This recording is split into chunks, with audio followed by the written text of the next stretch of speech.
Hello friends, welcome to my channel novel explain. तो इस video में मैं कॉन्टिन्यूस लव मांगा का नेक्स्ट पार्ट एक्सप्लेन करूँगी।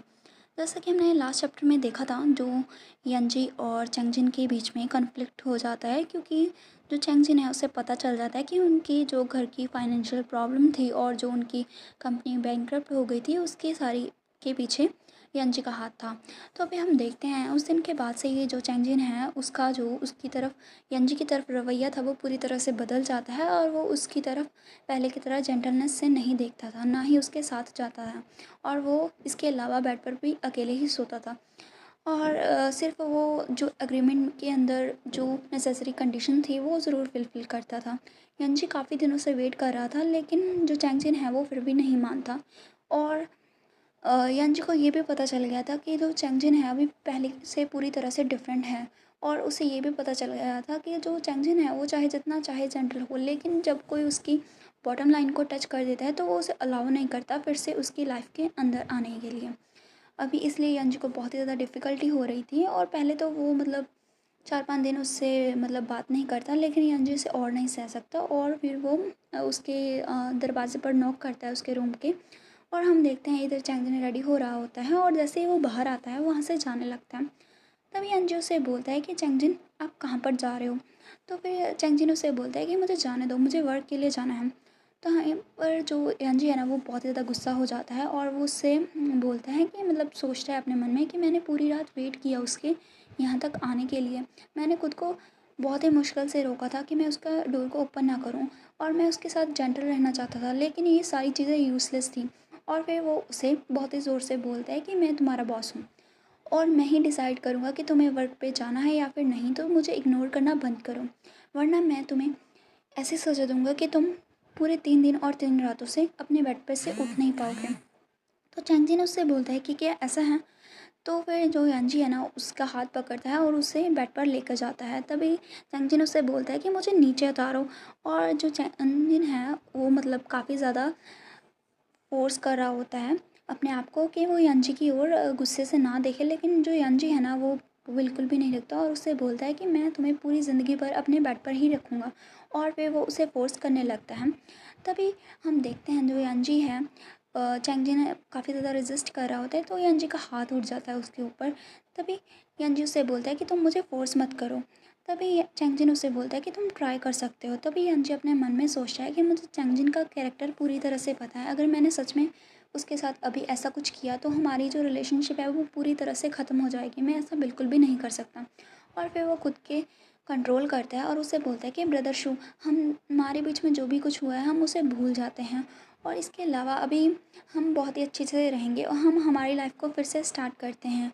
और फिर उसे बोलता है कि वैसे भी हमारी कंपनी ने एक न्यू प्रोडक्ट को लॉन्च किया है, तो फिर अभी हम उसका टेस्ट करते हैं तुम्हारे ऊपर।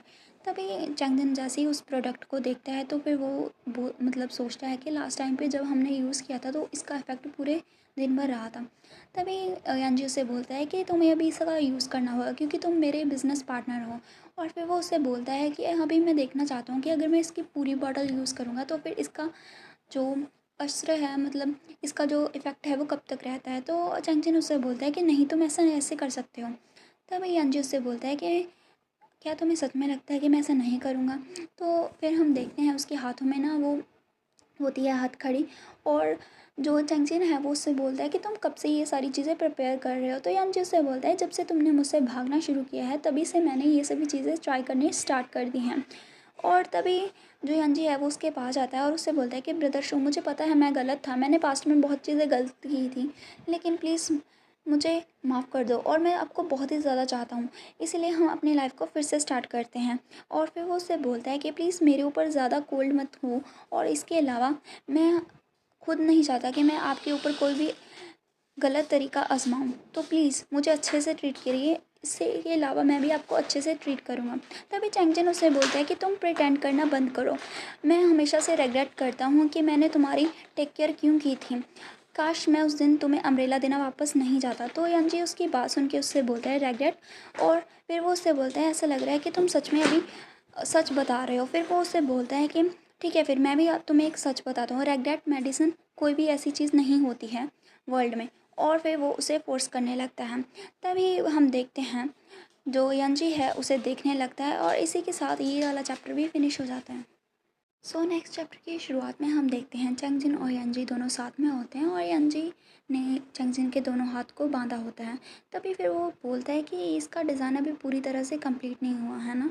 और फिर वो अलमीरा में जाता है और वहाँ पर वो रस्सी लेकर आता है और वो उसके दोनों हाथों और दोनों पैरों से रस्सी से बांध देता है। और फिर वो उससे बोलता है कि ब्रदर शू, आपको पता है मैं आपके लिए कितना ज़्यादा कंसिडरेट हूँ। और फिर वो उसे फोर्स करने लगता है। तो चंगजिन उसे बोलता है कि स्टॉप इट, तुम ये क्या कर रहे हो। तो यंजी उससे बोलता है कि मैं बिल्कुल भी स्टॉप नहीं करूँगा जब तक कि आप गिव अप नहीं कर देते हो, वरना मैं पूरी ज़िंदगी भर आपको ऐसे ही बेड पर ट्रैप करके रखूँगा। तो फिर उसकी बात सुन के चैंगजिन उससे बोलता है कि इससे अच्छा तो मैं मर जाऊँ। तो ये यंजी उसकी बात सुन के उससे बोलता है कि नहीं, तुम ऐसा कभी भी नहीं कर सकते।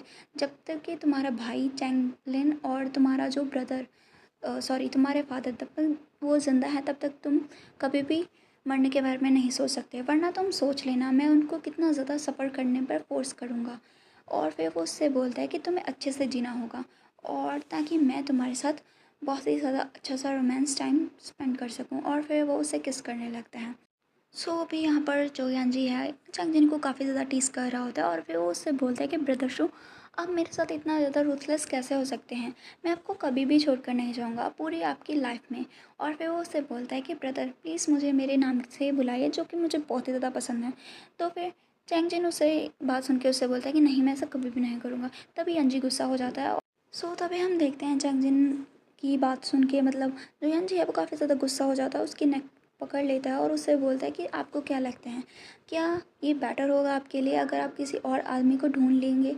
और वैसे भी ऐसा आपने किया तो था, आपको अपनी जो फ़ोटोज़ थी वो अपनी पूरी दुनिया में सर्कुलेट करना ज़्यादा अच्छा लगा, बजाय इससे कि आप मुझे आकर बोल सके, मुझसे पैक कर सके।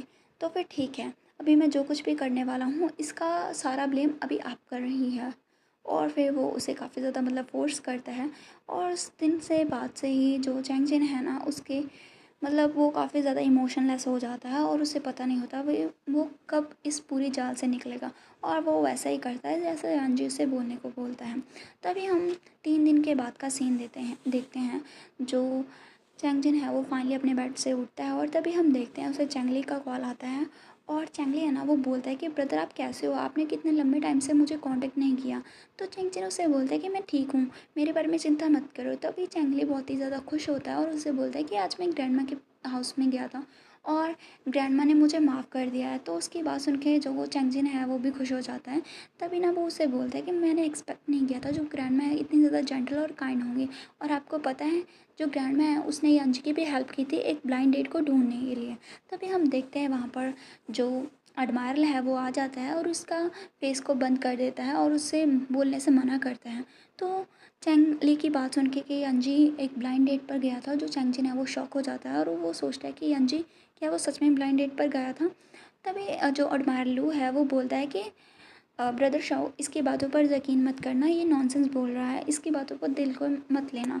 और फिर वो उससे बोलता है कि हमें बहुत ही जल्दी अपनी ट्रिप पर जाना है, इसलिए हम अभी फ़ोन रखते हैं। तभी वो फ़ोन रख देता है क्योंकि वो नहीं चाहता था कि यंजी की ब्लाइंड डेट के बारे में चैंगजिन को पता चले।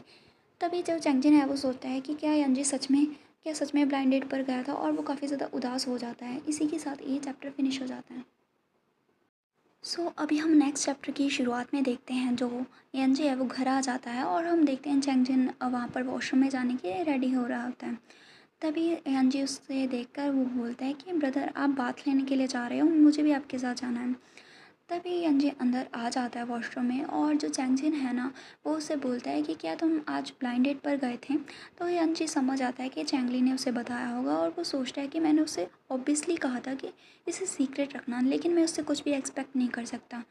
तभी चैंगजिन उसकी बात समझ आता है और उससे बोलता है कि उसने मुझे जानबूझ के नहीं कहा, मैंने उसे प्रेशराइज़ किया था।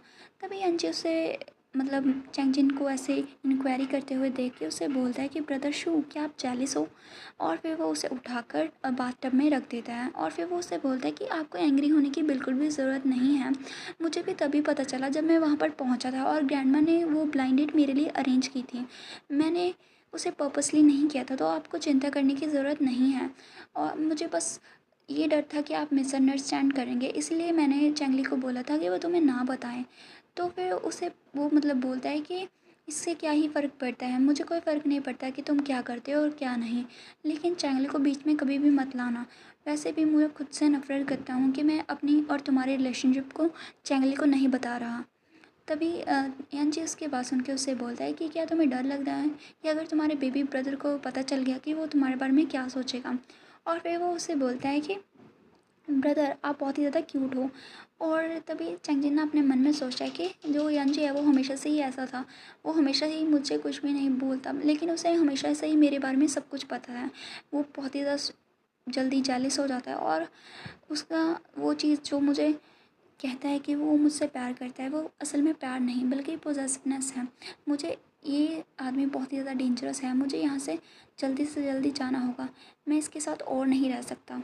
और फिर हम देखते हैं ऐसे ही धीरे धीरे टाइम बीत जाता है और जो चंगशु है वो मतलब प्रिटेंड करता है कि वो यंजी की सारी बातें मान रहा होता है, बट एक्चुअल में वो वहाँ से निकलने की पूरी कोशिश कर रहा होता है और वो प्लान करता है कि वो कैसे यंजी के मतलब अराउंड से बाहर निकले। और फिर वो हमें पता ही है आगे जो हमारा चैंगली और चैंगजिन और उसके फादर दोनों ही दूसरे प्लेनेट पर जाने की कोशिश करते हैं। और वो ये सारा जो प्लान है वो अपने फादर और अपने भाई से डिस्कस कर लेता है। और इसके बारे में यंजी को भी पता था, लेकिन यंजी को कॉन्फिडेंट था कि चाहे चैंगजिन जितना चाहे मर्जी स्ट्रगल कर ले, वो उसकी पाम से मतलब उसके हाथों से इस्केप नहीं कर सकता। और फिर जब वहाँ पर हमें पता चला था जो ट्रेन है वो हाईजैक हो गई थी, तब हमारा जो चैंगली और चैंगजिन और उसके फादर तीनों ही वहाँ पर अच्छे से इस्केप हो गए थे और दूसरे प्लेनेट पर सेटल हो गए थे। तभी जो यंजी है उसे बहुत ही ज़्यादा रिग्रेट हुआ कि उसे ऐसा डिसीज़न नहीं लेना चाहिए था। और फिर अभी हम देखते हैं जो चैंगली है वो अभी वापस आ जाता है अपने एम्पायर प्लेनेट पे लूथो के साथ। आगे हम देखते हैं जो यंजी है उसे हाफ मंथ बाद में ही पता चलता है कि चैंगली एम्पायर प्लेनेट पर लौट चुका है। और हम अभी देखते हैं प्रेजेंट का सीन। तो ये सारी चीज़ें पास्ट में चल रही थी, ये सारी स्टोरी अभी हम फाइनली प्रेजेंट में आ चुके हैं। तो हम देखते हैं जो चैंगलिन है वो अपने हाउस में होता है और वहाँ पर चैंग चैंग रोबोट आती है और वो उससे बोलता है कि कोई आ रहा है। तो चैंगली उसे बोलता है कि कौन आ रहा है, तो उसे बताते हैं कि यंजी मास्टर आ रहे हैं। तो उसकी बात सुन के ना जो चैंगली है वो उसे बोलता है कि उससे के लिए डोर ओपन मत करना और ऐसा प्रिटेंड करना जैसे मैं घर पर नहीं हूँ। तो फिर जो चैंग चैंग है वो उसे बोलती है कि आप चिंता मत कीजिएगा, मैं ओनर की परमिशन के बिना डोर को ओपन नहीं करूँगी। और फिर चैंगली उसे बोलता है कि अगर फ्यूचर में कभी भी यंजी घर आए तो डोर ओपन मत करना। तभी हम देखते हैं जो यंजी है वो मतलब उसके जो डोर होता है ना उसे तोड़ना स्टार्ट कर देता है और वॉल के ऊपर से चढ़ना स्टार्ट कर देता है। और जो चैंग चैंग है वो ये सारी बातें चैंगली को बताती है। तो चैंगली अपने मन में सोचता है कि वो ऐसा कैसे कर सकता है, वो ज़रूर यहाँ पर जो मेरे ब्रदर है उसके बारे में जानने के लिए आया है, मैं उसे बिल्कुल भी ये सारी चीज़ें नहीं बता सकता। तभी हम देखते हैं वहाँ पर डोर पर आ जाता है जानजी और वो बोलता है कि चैंगली मुझे पता है कि तुम यहाँ अंदर ही हो, जल्दी से डोर को ओपन करो वरना मैं इस डोर को तोड़ दूँगा। तो फिर उसकी बातें सुन के जो चैंगली है उसे डोर ओपन ही करना पड़ता है। और फिर वो उससे बोलता है कि तुम्हारी हिम्मत कैसे हुई, तुम्हें पता है ना ये एक जर्नल का घर है, अगर तुमने यहाँ पर तोड़ फोड़ की तो ये सारी चीज़ें इलीगल मानी जाएगी। तभी यंजी उससे बोलता है कि अब फाइनली तुम खुद को शो अप करने के लिए रेडी हो। और फिर जो चैंगली है वो यंजी को देखता है और सोचता है कि हमने सिर्फ 3 मंथ से ही एक दूसरे को नहीं देखा और इसकी हालत कैसी हो गई है। तभी यंजी है ना वो चैंगली से बोलता है कि ब्रदर शू कहाँ हैं। तो फिर चंगली अपने मन में सोचता है क्योंकि मेरे ब्रदर इससे छिपना चाहते हैं तो मैं बिल्कुल भी यंजी को नहीं बता सकता कि मेरे ब्रदर कहाँ हैं। ज़रूर यंजी ने मेरे ब्रदर के साथ कुछ बैड किया होगा। तभी वो उससे बोलता है कि मुझे नहीं पता कि तुम क्या पूछ रहे हो। तभी जो यंजी है वो उसे फोर्स करता है। तो चंगली उससे बोलता है कि तुम किस तरह की आंखों से मुझे देख रहे हो, क्या तुम मुझे मारना चाहते हो? अगर तुम्हारे अंदर हिम्मत है तो तुम मेरे साथ फाइट करो, मेरे ब्रदर तुम्हें कभी भी माफ़ नहीं करेंगे। तभी यंजी है जो चंगली को पकड़ता है और उससे बोलता है कि क्या ब्रदर सच में ठीक हैं, क्या वो डेड तो नहीं हुए? तो फिर चंगली से बात सुन के उससे बोलता है कि नहीं ऐसा कभी भी नहीं हो सकता, मेरे ब्रदर अभी भी ज़िंदा हैं और वो सही हैं। फिर वो उसे बोलता है लेकिन मेरे ब्रदर तुम्हें देखना नहीं चाहते इसलिए मैं तुम्हें नहीं बता सकता, इसके अलावा तुम उसे ढूंढना बंद करो, मैं तुम्हें मेरे ब्रदर कहाँ है मैं तुम्हें बिल्कुल भी नहीं बता सकता और इसके अलावा यहाँ पर आने की कोशिश भी मत करो। तो यंजी उसे बोलता है कि मैं उसे ढूंढना चाहता हूँ, मैं उसे ज़रूर ढूंढ लूँगा। तभी चैंगली वहाँ से जाने लगता है और उससे बोलता है कि यंजी तुम बहुत ही ज़्यादा हैंडसम हो और यंग भी हो और इतने ज़्यादा रिच मैन हो, ऐसा कौन इंसान है जो तुम्हें नहीं मिल सकता, इसीलिए मेरे ब्रदर को ढूंढना बंद करो। अगर तुम मेरे ब्रदर को सिर्फ एंटरटेनमेंट के लिए ढूंढ रहे हो तो फिर मैं तुम्हें बता दूँ, तुम ऐसा करना बंद कर दो, क्योंकि मेरे ब्रदर तुम्हारे साथ हमेशा से ही जान रहे हैं, बल्कि तुम्हारी खुद की फैमिली भी तुम्हें अच्छे से ट्रीट नहीं करती हैं। मेरे ब्रदर के लिए भी ये सारी चीज़ें आसान नहीं था, इसीलिए तुम उन्हें ऐसे बॉदर करना बंद करो। तभी जो यांजी है वो उससे बोलता है कि नहीं, मैं ऐसा कभी भी नहीं करूँगा, मैं तुम्हारे भाई को कभी भी नहीं छोड़ूंगा, वो हमेशा मेरे साथ रहेंगे। तो चैंगली उससे बोलता है मेरे ब्रदर तुम्हें लाइक नहीं करते हैं। तो फिर जो यांजी है उसकी बातें सुन के भड़क जाता है और उससे बोलता है कि तुम्हें किसने कहा कि तुम्हारे भाई मुझे पसंद नहीं करता। तो फिर चैंगली उससे बोलता है क्योंकि वो तुम्हें अवॉइड कर रहा है, तो क्या ये सच नहीं है। तो फिर जो यांजी है वो उसे काउंटर क्वेश्चन बोलता है कि तुम भी तो लूथर को ऐसे ही अवॉइड किया करते थे, है ना। तो फिर उसकी बातें सुन के जो चैंगली है उसके पास कहने के लिए कुछ भी नहीं होता, और फिर वो उससे बोलता है एनीवे, चाहे तुम कुछ भी बोलो मैं तुम्हें नहीं बताऊंगा, इसलिए तुम यहाँ पर मेरे ब्रदर को ढूंढने के लिए बंद कर दो, और अगर तुम्हारे अंदर इतनी ही एबिलिटी है तो तुम खुद ही क्यों नहीं ढूंढ लेते। तो यंजी उससे बोलता है कि तुम्हें क्या लगता है, क्या मैं उसे फाइंड नहीं कर सकता। इन 3 मंथ्स में मैंने ऑलरेडी 18 प्लानट को ट्रैवल किया है, और लेकिन गैलेक्सी बहुत ही ज़्यादा बड़ी है, मैं इतनी जल्दी उसे नहीं ढूंढ सकता, मैं बस उसे सच में अभी मिलना चाहता हूँ। तभी अंजी है वो उसे उसका नाम लेता है चांगली का, तो चांगली उसे बोलता है कि तुम्हें और क्या कहना है। तभी हम देखते हैं जो चांगली है वहाँ पर नील डाउन होता है, सॉरी चांगली नहीं, यंजी है ना, वो नील डाउन होता है चांगली के सामने और उससे बोलता है कि प्लीज़ मुझे बताओ कि वो कहाँ है। तो उसे इस तरह से देख के जो चांगली है ना वो मतलब चुप हो जाता है, उसे पता नहीं होता कि वो उसे का कैसे आंसर करे। तो इसी के साथ ये वाला चैप्टर फिनिश हो जाता है।